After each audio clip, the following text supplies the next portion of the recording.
Welcome to the HFY Codex Tale. If you like our videos, keep supporting and subscribe to our channel. The auction block. The market was loud. Aliens of all shapes and colors shouted prices, waved credits, and traded things no human would understand. Smoke from hot food stalls filled the air. Rusted metal doors creaked in the heat.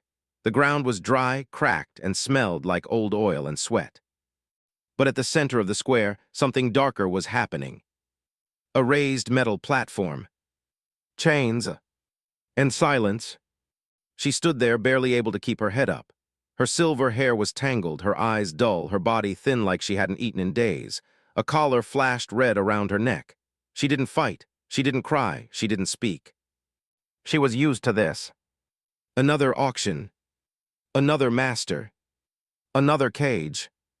The seller, a fat alien with oily skin and golden rings, banged a metal rod on the floor. Premium personal companion, young, obedient, genetically modified for silence and service. Starting bid, 500 credits. The crowd didn't move. Someone laughed. She looks broken. No fight in her, not worth it. She's a leftover, toss her in the pits. She didn't react. She had been called worse. She had learned long ago, don't speak, don't cry, don't hope. Hope was dangerous. Hope got you hurt. And then she felt it. A gaze. Someone in the crowd was watching her. Not with hunger. Not with cruelty. But with pity. He was a human. Dirty boots, old jacket, a small toolkit on his belt.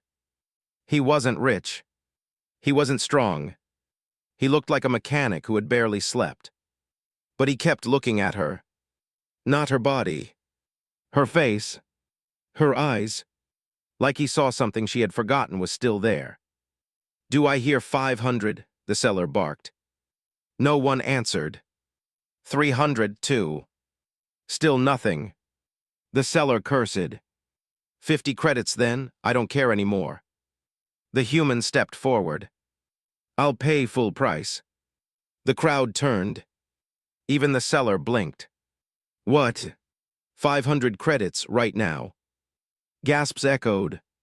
For her. You mad human. You could buy a working droid for that. But the man didn't care. He pulled out a small chip from his pocket and handed it over. The seller grinned, scanning the payment. All yours. He pressed a button. The collar on the girl's neck beeped and unlocked.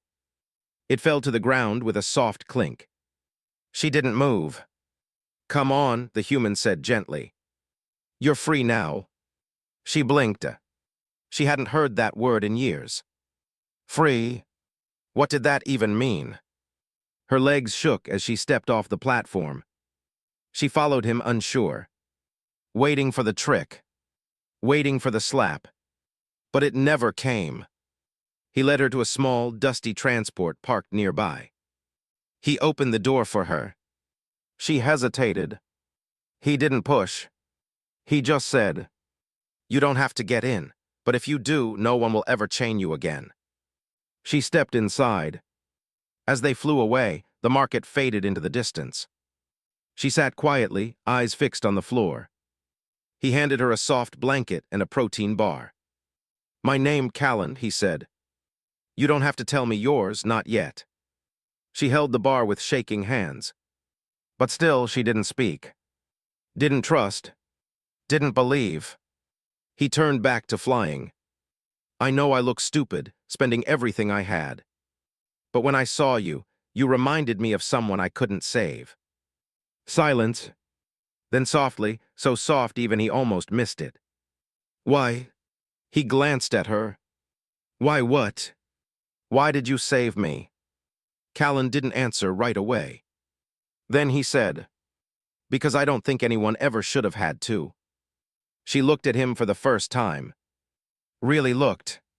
And for just a moment. She almost believed him. The girl who did look up. The ride back to the outpost was quiet.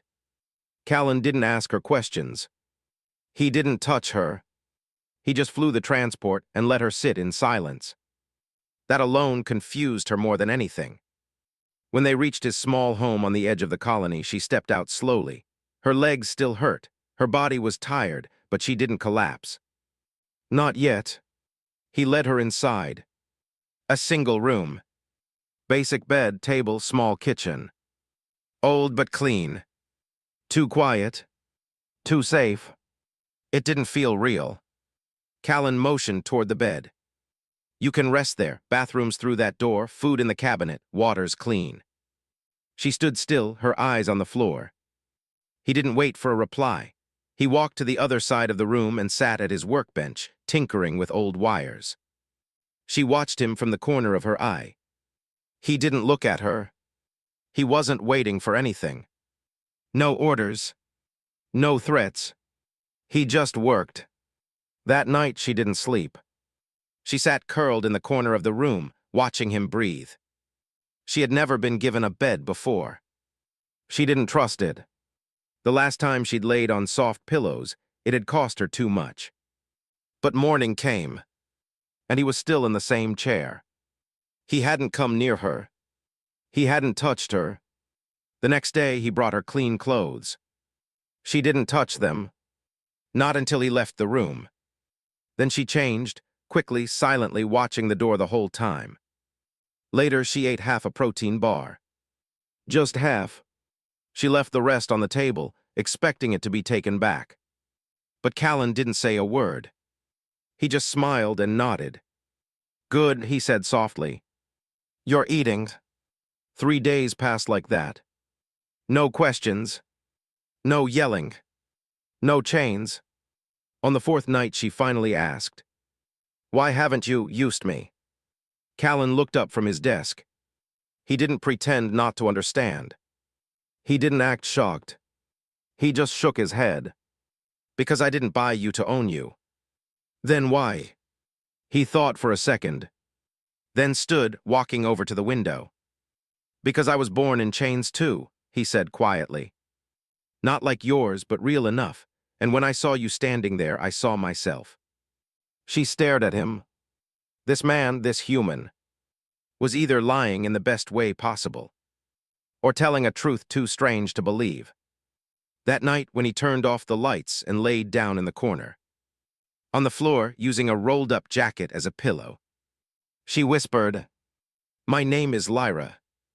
Callan didn't open his eyes. He just smiled. Good to meet you, Lyra. It was the first time in years she had said her own name aloud. And somehow, it didn't feel like it belonged to a slave anymore. A name she forgot. The days grew quieter, but in a better way. Lyra no longer flinched when Callan entered the room. She didn't sit in corners anymore. She used the chair, ate whole meals, even stood by the window some mornings, letting the sunlight warm her face.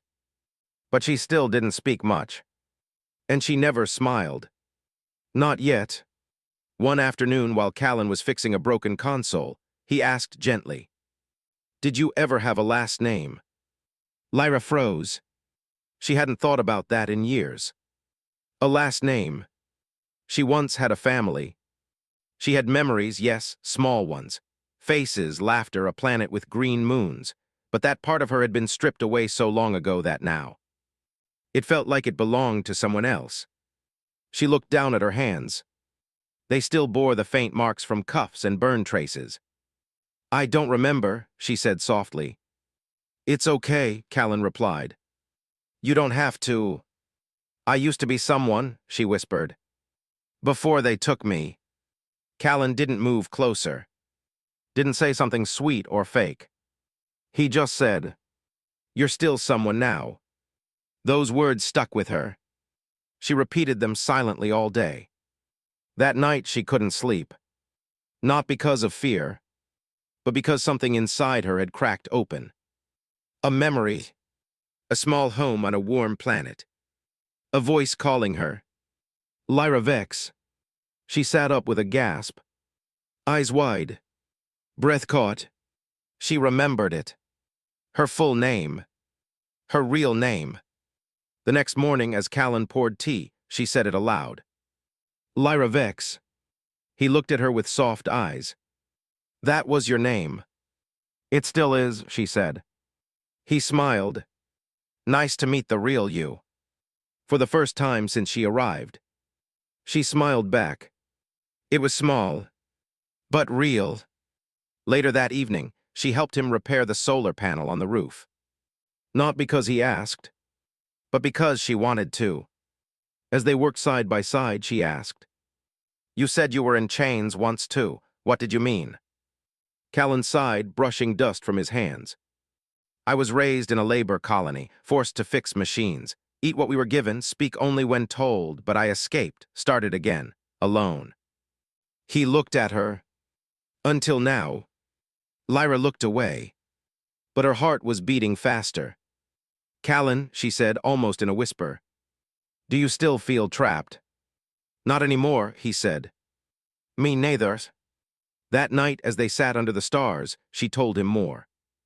Her home, her language, her favorite fruit from a tree that grew blue flowers. And he listened, truly listened. Like her memories mattered. Like she mattered. She went asleep with no nightmares for the first time in years. And as she lay in the soft bed, her hand resting over her heart, she whispered, "I'm still someone now." The chain she still wore. The night was quiet. Outside, a soft wind moved across the barren land. The stars were bright, peaceful. But inside Callan's home, Lyra was shaking. She was trapped in a dream, a memory too real to ignore. Cold metal, rough hands, a voice shouting commands she couldn't say no to. Then darkness, then chains. She jolted awake, gasping for air. Her hand flew to her neck, grabbing something that wasn't there. Her chest rose and fell fast, too fast. She stumbled from the bed and fell to the floor, still caught in the nightmare. Across the room, Callan woke with a start. "Lyra." No answer. He rushed to her side and knelt. "It's okay, you're safe." She didn't hear him. She was trying to pull something off her neck, something that wasn't there anymore. "Get it off," she cried. "Please, I can't breathe. Don't lock it again." "Lyra, listen to me. It's gone. You're not there anymore." He gently placed his hands on hers, lowering them from her neck. She was crying now. Not loud. Just tears running down her face like silent rain. "I still feel it," she whispered. "Even if it's not there, the collar it never left." Callan didn't speak. He just wrapped a blanket around her, sat beside her, and waited. Minutes passed. Then she asked, voice small, "Do you think I'll ever be normal again?" Callan looked her in the eyes. "You're already more than normal. You're surviving. But I still wake up scared." "And yet you wake up." She leaned against his shoulder. Slowly, carefully, but she didn't pull away. "You're the only person who's never touched me without hurting me," she said. He swallowed hard. "No one should ever have touched you like that." They sat in silence. The heater hummed. The stars outside kept glowing. Then she whispered something even softer. "Would you help me take off the last chain?" "What chain?" She took a shaky breath. "The one in here." She pointed to her heart. Callan didn't answer with words. He took her hand, held it gently. No pressure, just presence. "One day at a time," he said. "Promise. Promise." That night she slept in the bed again. But this time not curled in a ball. She laid straight, blanket over her, eyes closed, breathing slow. And on the floor beside her, Callan stayed awake watching the stars. Because sometimes the kindest thing you can do for someone is not leave. The woman behind the silence. It was a bright morning when they came. A ship landed near the outpost, shiny, loud, clean, not like Callan's dusty tools and cracked boots. 3 officials stepped out. 2 wore polished uniforms. The third wore a cold smile. A recruiter. Callan was outside fixing a solar array when they arrived. Lyra stood by the window, watching. She didn't like the way they looked at Callan. especially the man in the middle. Callan Reeves, the recruiter said, offering a data pad. We've been watching your work. You're talented. We have an opening on a high-tech station orbiting New Ventra. Great pay, big future. Callan raised a brow. Why now? The man smiled again. We heard about your companion, the one you pulled from the auction block. Risky move. Lyra stepped back from the window. She felt cold. Is this a threat? Callan asked. A choice, the man said. We'll triple your pay, you leave the girl behind, no questions asked. We'll relocate her. The unspoken words were clear. Sell her back. Again. Callan didn't answer right away. He looked down at his hands, dirty, calloused. Then he looked back up. You think I want your job? It's the smart move. Let me tell you something, Callan said, stepping closer. I didn't rescue her because I was trying to look smart. I did it because no one else ever would. The recruiter scoffed. She's nothing but a memory of what she was made for. You're wasting your life. Callan's voice stayed calm. Then I'll waste it with her. The man blinked. Excuse me. Get back in your ship. Take your shiny promises. And leave. You're saying no. Callan stared straight into his eyes. I'm saying she's not property anymore. She's my future. The man opened his mouth, but Callan was already turning his back. The officials didn't argue. They returned to the ship. The engines flared. Gone. Lyra hadn't realized she was crying.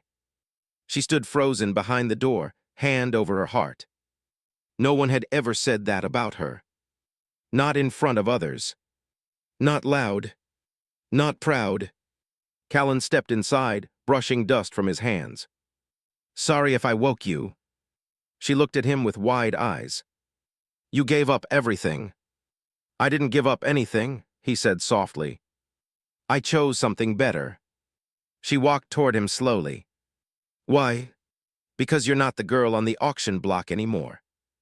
You're the woman who stood back up. Tears rolled down her cheeks. She touched his chest with both hands. Callan, I don't know what I am yet. That's okay, he said. You've got time to find out. I'll be here. And for the first time, she hugged him. Fully. Freely. Not because she had to. Because she wanted to. And Callan held her back. Not like a savior. Not like an owner. But like someone who had been waiting for this hug. His whole life. The ceremony no one expected. The outpost was quiet again. Days had passed since the officials left. But Lyra had not forgotten what Callan did. He didn't just say no. He said she was his future.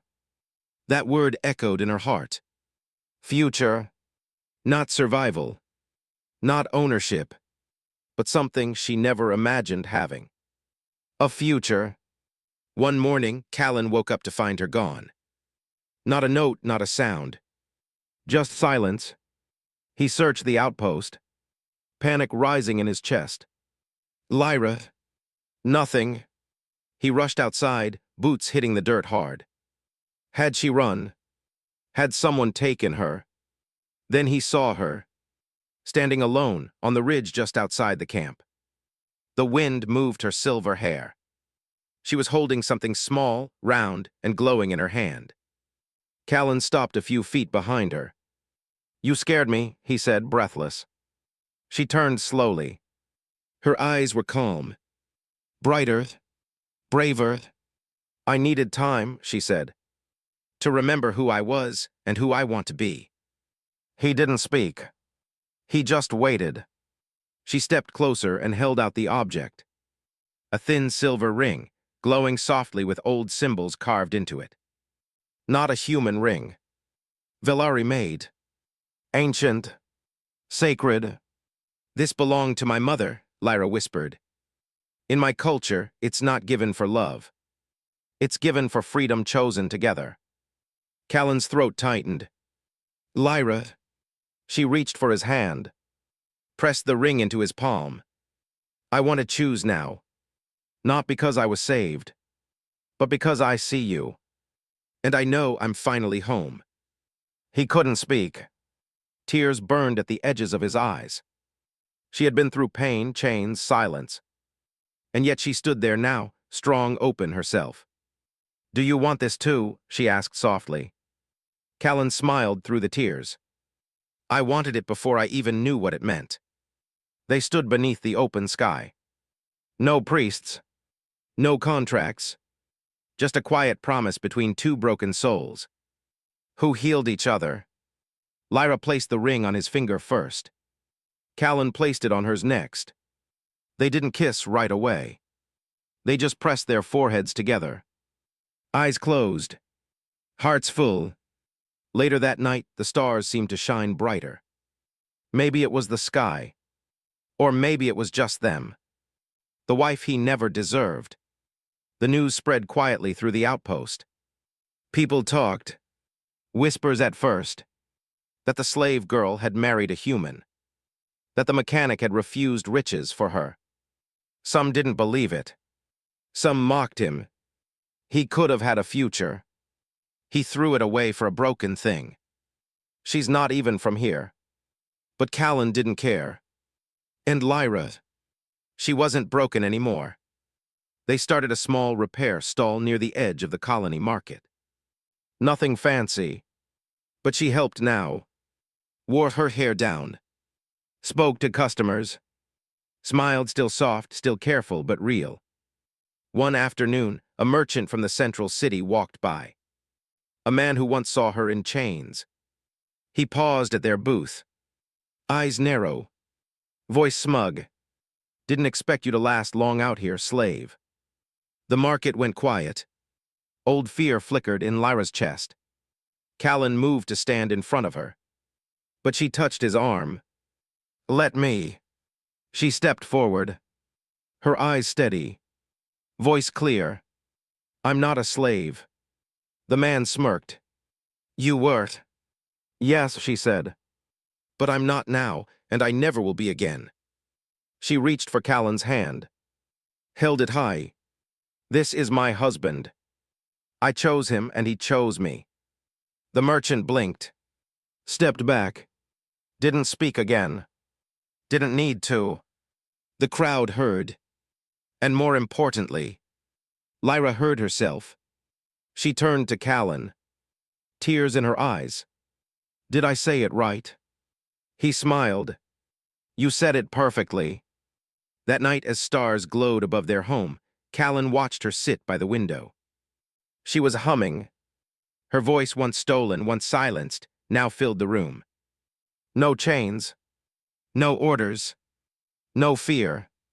Just a woman who once believed she was nothing, now living as everything. And as Callan wrapped his arms around her, she whispered, "I'm not just free anymore." She turned to him, eyes shining. "I'm yours, and you are mine. Not a prize, not a rescue, not a slave. A wife, by choice, by love." The end ring sparkles.